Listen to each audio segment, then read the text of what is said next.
ప్రియ దైవ జనాంగమా, మనము గమనిస్తూ ఉన్నట్లయితే మనము పాపాలని ఒప్పుకొని ఆ తరువాత మరలా జీవితంలో వాటిని కొనసాగిస్తా చేస్తూ ఉంటే దేవుడు మనల్ని ఒప్పుకుంటారా అండి? కనికరిస్తాడా? మనుష్యులుగా దేవుణ్ణి కలిగిన మనము,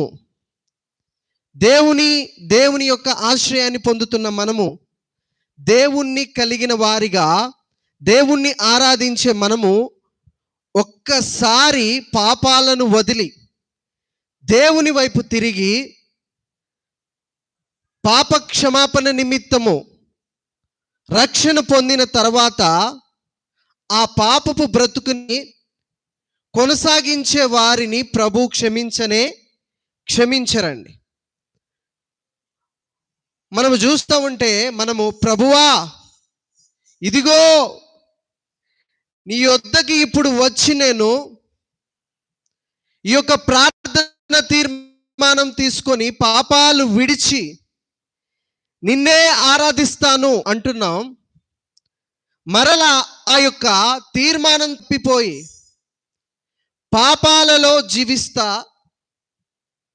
దేవునికి విరోధమైన కార్యాలు చేస్తా ఈ రీతిగా బ్రతుకుతున్నవారు, అట్టి వారు తమ వాంతిని వారు మరలా భుజించేవారిగా, తమ వ్యర్థాలని విసర్జించిన వ్యర్థాలని వారు తినేవారిగా ఉన్నారని పరిశుద్ధ గ్రంథమైన బైబిల్ తెలియపరుస్తూ ఉందండి.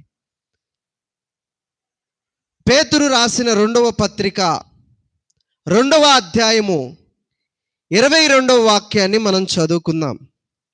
కుక్క తన వాంతికి తిరిగినట్టును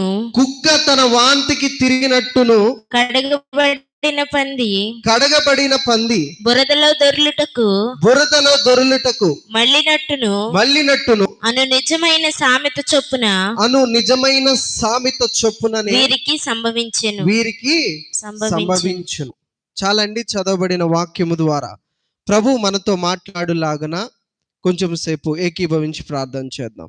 పరిశుద్ధుడా, ప్రేమ నమ్మకం కలిగిన మహా గొప్ప దేవా, నీ ఘనమైన నామమునకు లెక్కలేని వందనములు, స్తోత్రములు. ప్రభువా, చదవబడిన వాక్యము ద్వారా మీరు ఏమైతే మాట్లాడదలుచుకున్నారో ధారాళముగా సూటిగా మాట్లాడండి. మా హృదయాలలోనైనా ఆ మాటల్ని నైనా ప్రభువా ఊరికి పోనివ్వకుండా భద్రపరుచుకొని మా జీవితాల్లో అవలంబించుకునే కృపని సహాయము చేయండి. మనిషిగా నేను నిలబడి ఉన్నాను, నా శక్తి చేత, నా బలము చేత, నా జ్ఞానము చేత నేను మాట్లాడలేను కనుక మీరే నా యందుండి 7 అభిషేకంతో నన్ను అభిషేకించి పరిశుద్ధాత్మతో పరలోకమైన మర్మాలతో మాట్లాడి మీరు మాత్రమే మహిమ పొందుకోమని యేసయ్య అతి పరిశుద్ధ నామములో మిక్కిలి అతి వినయంతో వేడుకొని పొందుకొని ఉన్నాం తండ్రి, ఆమేన్. ప్రియ దైవజనాంగమా, ఈ యొక్క లోకపు జీవితంలో ప్రతి ఒక్క మనిషి దేవునికి విరోధమైన కార్యాలు దేవుని ఎరగక ముంద చేసి ఉండొచ్చు.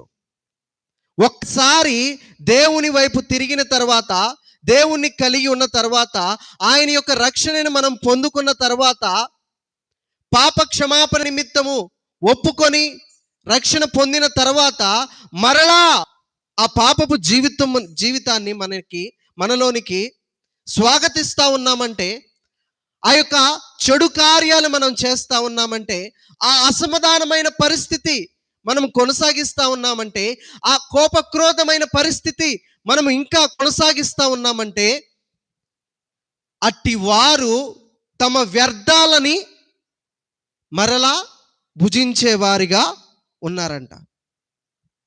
అప్పుడే ఫ్రెష్గా జీడిపప్పు తిన్నామనుకోండి, జీడిపప్పు ఎంత విలువైనవి అయినా కానీ మనం తిన్నామనుకోండి, అవి అనుకోని రీతిగా మరి జీర్ణం అవ్వకో ఎలాగుననో బయటికి వాంతి రూపంలో వస్తే, మరలా ఇప్పుడే కదా తింది జీడిపప్పు, ఇప్పుడే కదా జీడిపప్పును నేను తిన్నది, వాంతి రూపంలోనే కదా వచ్చింది, నేను తిన్నదే కదా అనేసి నా వాంతిని నేను తింటాననేసి ఎవరైనా అంటారా? ఛీ, వ్యర్థముగా వచ్చింది ఇది,